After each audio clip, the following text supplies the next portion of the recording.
ইয়া আইয়ুহাল্লাযীনা আমানুস্তাঈনু বিস-সাবরি ওয়াস-সালাহ। আল্লাহ বলেন, হে মুমিন, তোমরা সাহায্য প্রার্থনা করো সবর ও সালাতের মাধ্যমে। ইন্নাল্লাহা মা'আস-সাবিরিন, নিশ্চিত আল্লাহ সাবিরিনদের সাথেই থাকেন। হাদিসে পাকে নবী বলেন, মাইয়ুরিদিল্লাহু বিহি খাইরান ইউসিব মিন, আল্লাহ যাকে বেশি পছন্দ করেন, ভালোবাসেন, তাকে মুসিবতের দ্বারা পরীক্ষা নেবেন। হাদিসের এই তরজমায় কি বোঝা গেল? যে মুসিবত মুমিনের বেলায় আল্লাহর নেয়ামত।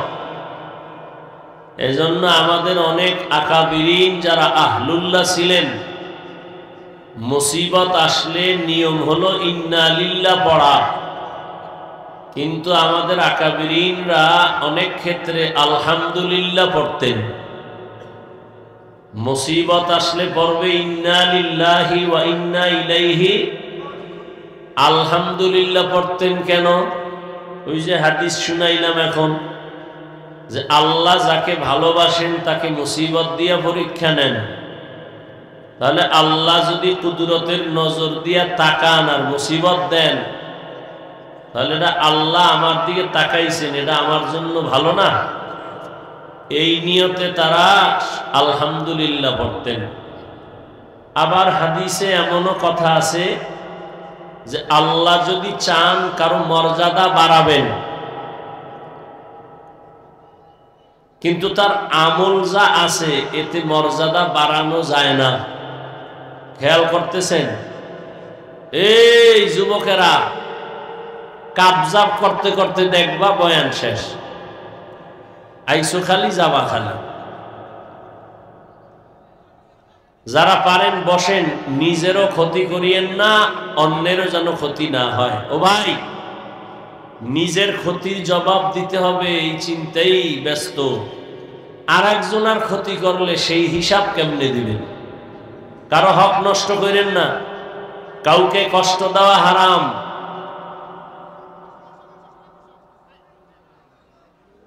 তো যে কথা বলতেছিলাম, নবীজি বলেন,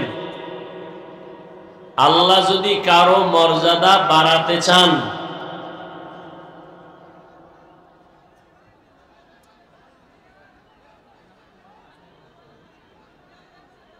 মর্যাদা বাড়ানোর জন্য যেই পরিমাণ আমলের প্রয়োজন, ওই পরিমাণ আমল কথা হয় না, নাই। তখন আল্লাহ তাকে মুসিবত দেন, মুসিবতে ধৈর্যের পরীক্ষা নিয়ে মর্যাদা বাড়ায় দেন। আরো আস্তে করে বলেন, ইয়া ইলাহি तू मेरा माबूद है, या इलाही तू मेरा माशूक है। तो मुसीबत आशाटा एटा नेयामत। बाकी हलो এই মুসিবত আসলে পাশ করার জন্য একটা পুঁজি লাগবে, এটা হলো ধৈর্য। ধৈর্য না থাকলে কোনো পরীক্ষায় কামিয়াব হওয়া যাবে? আল্লাহ আমাদেরকে ধৈর্য ধারণকারীদের অন্তর্ভুক্ত করে দেন। একজন স্ত্রী আর স্বামী, মোটামুটি মেয়েটা ভালো বাবার মেয়ে, তো একদিন স্বামীর সাথে একান্তে কথা বলার সময় জিজ্ঞাসা করলো, এই স্বামী, তুমি আমাকে মোহাব্বত করো? বলে হ্যাঁ। বলে কি পরিমাণ? বলে এটার কোনো পরিমাণ নাই। বলে কেমন মোহাব্বত করো? স্বার্থ নিয়া? কোনো স্বার্থ নাই, মরলেও তুমি, বাঁচলেও কথা হয় না, বাঁচলেও তুমি, তুমি আমার জীবন, তুমি আমার মরণ, তুমি যা চাইবা তা আমি দিতে বাধ্য। স্ত্রী নামাজি, আবেদা, সালেহা, পরীক্ষামূলকে জিগাইলেন, আসলে চাইলে দিবা? স্বামী বলে, হ্যাঁ চাইলেই দিব। তোমার চাইতে দেরি হতে পারে, আমার দিতে কোনো দেরি হবে না। স্ত্রী বুদ্ধি খাটায় কয়, তো আমাকে তালাক দাও। কি দাও? স্বামী বলে, কল্লা দিতে পারি। তালাক দিতে বলে, তুমি ওয়াদা করছো চাইলেই দিবা, দাও। বলে না, দেওয়া যাবে না। হালকা একটু তর্ক, সমাধানের জন্য যুগের নবীর কাছে রওয়ানা দোনোজন। প্রতিমধ্যে গিয়া স্বামী বেচারা পইড়ে গেছে, রাস্তায় পা ভেঙে গেছে। নুজহাতুল মাজালিস নামক কিতাবে ঘটনা আছে, সবরের বয়ানে। পা ভেঙে গেছে, স্বামী চিৎকার দিয়ে বলে, আমাকে ধর, ও আল্লাহ আমাকে বাঁচাও, কাঁদতেছে। স্ত্রী হাতটা ধরে তাকে উঠাইয়া বলে, নবীর দরবারে যাওয়া লাগবে না, চলো বাড়ি। বাড়িতে গিয়া স্ত্রী বলে, এই স্বামী, আমি যে তালাক চাইছিলাম এ কথার থেকে আমি ফিরে গেলাম, উড্ড করে নিলাম। স্বামী কয়, চাইলা কেন? আর চাওয়ার পরে আবার উড্ড বা করলা কেন?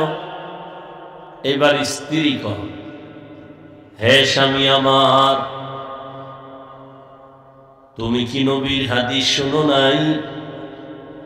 রহমতের নবী বলছেন, মান ইউরিদিল্লাহু বিহি খাইরান ইউসিব মিন।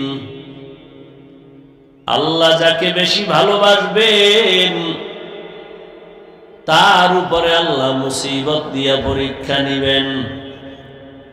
আমি আমার মা বাবার মায়া ত্যাগ করে তোমার সংসারে চলে আসছি, এত বছর আমি তোমার ঘর কাটাইছি, একটা কোনো মুসিবত দেখি নাই, কোনো কান্নার আওয়াজও পাই নাই।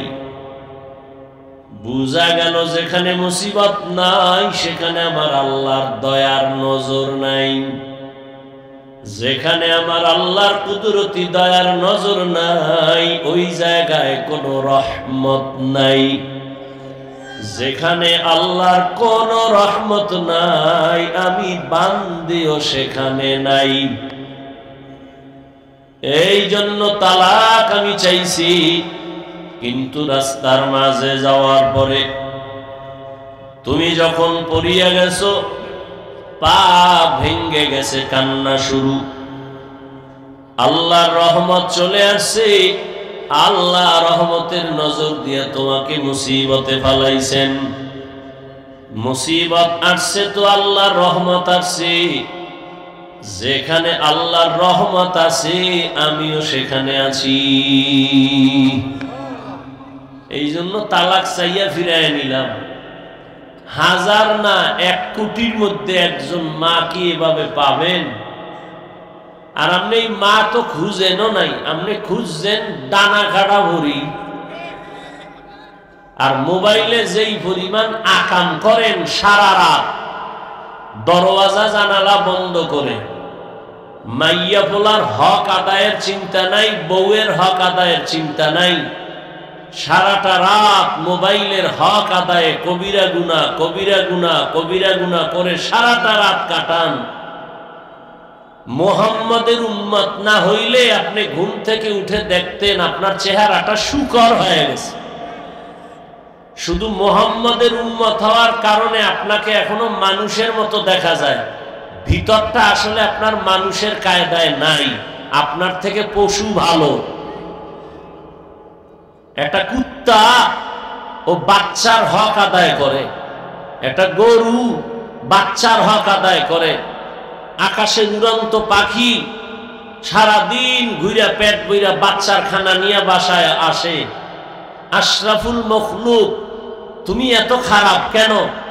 তোমার স্ত্রীর হকের চিন্তা করো না? সন্তানের হকের চিন্তা করো না।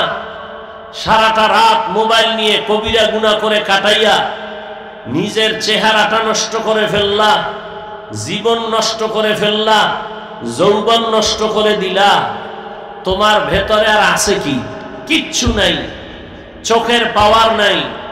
এই মোবাইলকে কেন্দ্র করে তোমার হার্ট দুর্বল, এই মোবাইলের কারণে তোমার কিডনি ড্যামেজ, এই মোবাইলের কারণে তোমার ব্রেন দুর্বল, এই মোবাইলের কারণে তোমার চোখের পাওয়ার দুর্বল, এই মোবাইলের কারণে তোমার লেখাপড়া ধ্বংস, এই মোবাইলের কারণে কত যুবক মায়ের সাথে গাদ্দারি আর বেয়াদবি করেছো, এই মোবাইলকে কেন্দ্র করে বাবার সাথে কত সন্তান বেয়াদবি করেছো, এই মোবাইলকে কেন্দ্র করে কত ছাত্র শিক্ষকের সাথে বেয়াদবি করেছো, এই মোবাইলকে কেন্দ্র করে কত মুরব্বীর সাথে গাদ্দারি করেছো।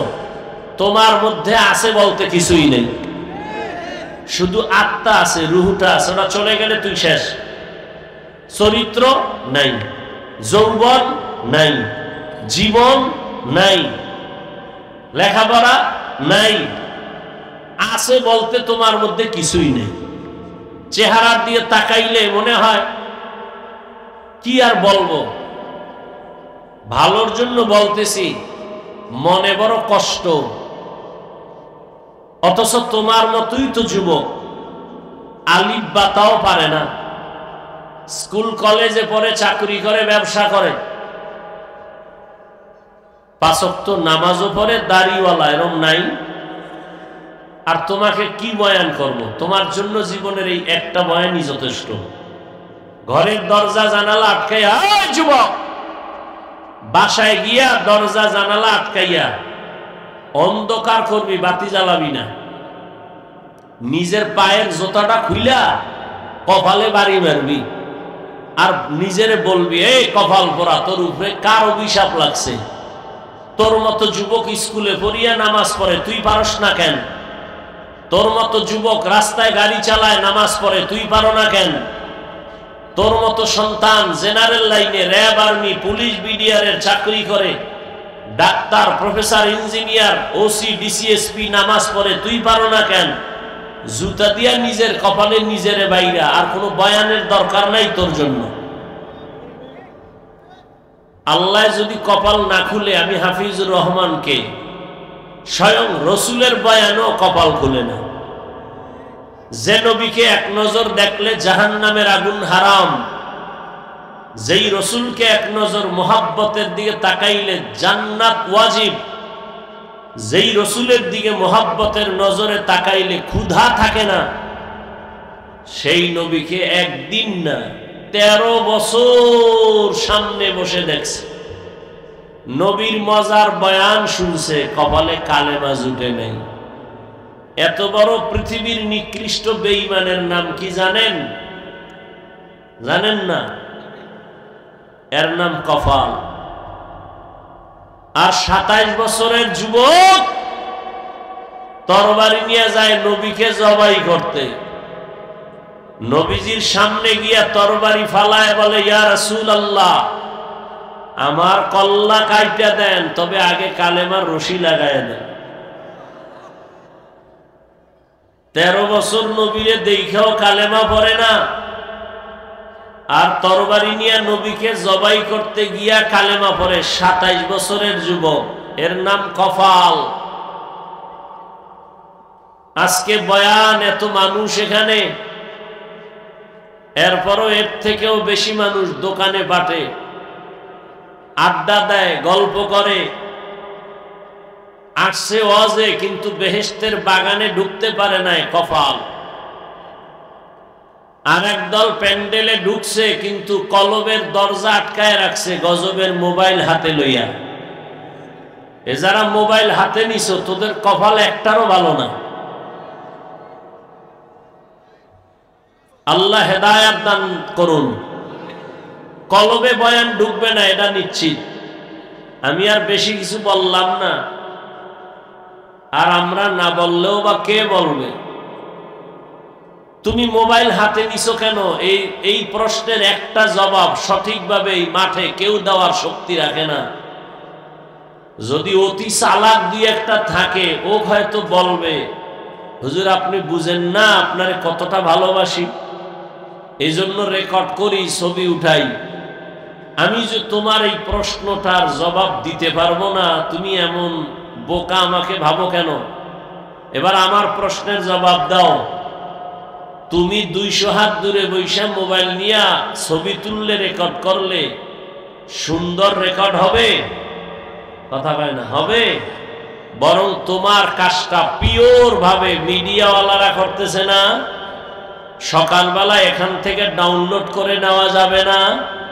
কথা কয় না। এতটুকু বুদ্ধি না থাকলে কচু গাছ খুঁজো, তোমার মরা ভালো। লজ্জা শরম না থাকলে, আমার মায় কয় যারে কথায় ধরে না ওরে জারুর বাড়িতেও ধরে না। আমার মায়ের ছোটবেলার থেকে বলতো, এই যে কইতেছি না, ও খুব বাহাদুর হয়ে বসে আছে, ও মনে করে ও কানের উপর দিয়ে একটা মাছি চলে গেছে, হুজুরদের কথা কি সব মানা লাগেনি? কপাল পোড়া, ছবি তোলার জন্য পাগল। সেদিন এক চোরায় কয়, কান্দে হাত দিয়া কয়, হুজুর একটা সেলফি যদি আল্লাহ উসিলায় মাফ করে। কত বড় বেয়াদব আপনি চিন্তা করতে পারেন? অনেকে আমার সামনে হাত দেয় সালাম দিবে, তা আমি বেশিরভাগই চেষ্টা করি হাতটা আটকায় রাখতে, কারণ এখন তো সালাম নাই, স্টাইল একটা ছবি উঠাইব, তা এই সালামে তো সওয়াব নাই। ও তো সালাম দেয় নাই, ও ছবি উঠানোর জন্য হাত বাড়াইছে। আল্লাহ হেদায়েত না দিল, যে বললাম নবীরে 13 বছর দেখাও কালেমা পড়ে না, আর 27 বছরের যুবক নবীরে জবাই করতে এসে কালেমা পড়ছে, এর নাম কফা।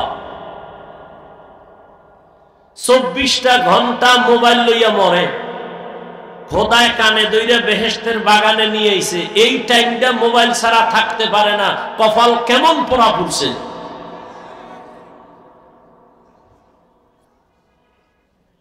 আল্লাহ আপনি হেদায়েত দান করুন। বলে গেলাম, মানবা না মানবা সেটা তোমার বেলা, তোমার চিন্তা। আমার চিন্তা আমি বলবো কিনা, আল্লাহর আদালতে আমাকেও জবাব দিতে হবে। এই হাফিজুর রহমান, দুনিয়াতে তো আরো বড় আলেমও তোর পাশে বইয়েছিল, কিন্তু তোর কণ্ঠের মধ্যে আমি যে একটা নিয়ামত দিছি, হাজারো মানুষ তোর সামনে আসে, তুই চাইলে তো হক কথাটা বলতে পারতি, তুই বললি না কেন? এই প্রশ্নের জন্য জবাবটা এখন রেডি করে গেলাম। মানবেন কিনা সে জবাব আপনার, আল্লাহর কাছে আমার জবাব কি দিব সেটা রেডি করে গেলাম। আপনি কি জবাব দিবেন আপনারটা আপনি রেডি করেন। ইয়া আইয়ুহাল্লাযীনা আমানুস্তাঈনু বিস-সাবরি ওয়াস-সালাহ ইন্নাল্লাহা মা'আস-সাবিরিন। আল্লাহ বলেন, হে মুমিন, সাহায্য প্রার্থনা করো সবর ও সালাতের মাধ্যমে। সাহায্য চাইতে আল্লাহ বলেছেন, শুধু মুমিনকে বলেছেন, কোন বেঈমানকে বলেন নাই।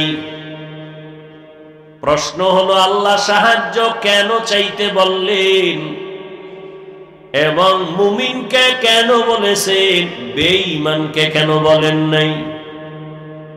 কারণ দুনিয়াতে যত বেঈমান বিধর্মী সব আমার আল্লাহর বানানো বান্দা। না আর একজনা? হিন্দু কার বান্দা? বৌদ্ধ ধর্মের মানুষ কার বান্দা? ইহুদি ধর্মের মানুষ কার বান্দা? দুনিয়ার সব মানুষ। পয়গম্বর আদম আমাদের আদি পিতা, ওই আদম নবীর সন্তান হিসেবে দুনিয়াতে আমরা যারা আছি সবাই ভাই ভাই। বাবা হিসাবে আদম নবীর সন্তান হিসেবে হিন্দু আমাদের ভাই, বৌদ্ধ ধর্মের মানুষ আমাদের ভাই, ইহুদিরাও ভাই। তবে ঈমানের মাপে যদি দাঁড়ায় যায়, ঈমানের স্কেলে আমরা মুমিন আর এক মুমিনের ভাই। हकीकत से तू दुनिया बेखबर है, दुनिया की नुमाइश पर नजर है। नमी गुयम के अज दुनिया जुदा बश, बहरकारी के बाशी बा खुदाबाश। दुनिया सब মানুষ আল্লাহর বান্দা। ও আল্লাহ, শুধু মুমিনকে সাহায্য চাইতে কেন বলছেন, বেঈমানকে কেন বলেন নাই? প্রশ্নের সংক্ষিপ্ত জবাব, জান্নাত শুধু মুমিন পাবে, কোনো বেঈমান কখনো জান্নাত পাবে না। কোনো বেঈমান জান্নাত পাবে না। কারা পাবে? জবান খুলেন, কারা পাবে? একমাত্র মুমিন জান্নাত পাবে। আর এই মুমিন যে জান্নাত পাবে, এটাও কিন্তু সহজে পাবে না, বহু বেতের বাড়ি খাওয়ার পরে পাবে। তা কেমনে বুঝাইতে গেলে তো অনেক দূরে চলে যেতে হবে। দুনিয়ার কোন বেঈমান কখনো জান্নাত পাবে না, কিন্তু হাদিসে নবী বলেন, জমিনে যত মানুষ সবার নামে জান্নাতে আলাদা আলাদা রেজিস্ট্রি করা বাড়িতে নাম লেখা আছে। দারে ফেরাউন, এটা ফেরাউনের বাড়ি। দারে নমরুদ, জান্নাতে নমরুদের নামে একটা বাড়ি আছে সবার নামে। কারুনের নামে জান্নাতে বাড়ি আছে, সাদ্দাদের নামে জান্নাতে বাড়ি আছে। দুনিয়ার সব মুমিন ও বেঈমানের নামে নামে নামে নামে আলাদা আলাদা বাড়ি আল্লাহ রেখেছেন, নবী বলেন। কিন্তু এটাও ফাইনাল, মুমিন ছাড়া কেউ কখনো জান্নাত পাবে না। প্রশ্ন, হে মালিক, বেঈমানের নামে যে জান্নাতে বাড়ি আছে এগুলো কি হবে? ওরা তো পাবে না। রব্বুল আলামিন বলেন, নবী উম্মতের জানায় দেন, যেই মুমিন আমার ইবাদত, আমি যে দিছি ইবাদতের ডিউটি, এই ইবাদতের মধ্যে কিছু আছে আসল ডিউটি আর কিছু আছে ওভার ডিউটি। কি? মূল ডিউটি 8 ঘন্টা, এরপরে যা করবা ওভার। দৈনন্দিন 5 বেলা নামাজ পড়ো, মূল ডিউটি। ইশরাক, আওয়াবিন, চাষ, তাহাজ্জুদ পড়ো, ওভার ডিউটি। রমজানে রোজা রাখবা, মূল ডিউটি। ভিন্ন সময় রোজা রাখো, ওভার ডিউটি। বৃহস্পতিবার সপ্তাহে রোজা রাখবা, সোমবার রাখবা রোজা, ওভার ডিউটি। ধনীরা বছরে একবার যাকাত দাও, মূল ডিউটি। ফাঁকে ফাঁকে এতিমদের টাকা দাও, গরিবের সাহায্য করো, ওভার ডিউটি। ধনী মানুষ জীবনে একবার বাইতুল্লাহ যাইও, মূল ডিউটি। ফাঁকে ফাঁকে ওমরা করিও, ওভার ডিউটি। যারা মূল ডিউটি করিয়া কবরে যাবি, তোর আসল জান্নাত তো পাবি। কিন্তু যারা মূল ডিউটির পর ওভার ডিউটি করেছে, আমি আল্লাহ বেঈমানের বানানো জান্নাত ওভার ডিউটি করনেওয়ালা মুমিনের বোনাস দান করব। আতিনা ফি দারে দুনিয়া না হাসান, আতিনা ফি দারে উকবানা হাসান, ইয়া গিয়াসাল মুস্তাগীসিন ইহদিনা লাফতিখারা বিল উলুমে ওয়াল গিনা। হর গরিদে নেকো তু তৈয়ার হে, जो न मांगे उससे तू बेजार है। জান্নাত কারা পাবে? মুমিনেরা। আপনি চিন্তা করবেন যে ছোট জান্নাত পাবে সে 10 দুনিয়ার সমান, তাহলে আমার আর বোনাসের দরকার কি?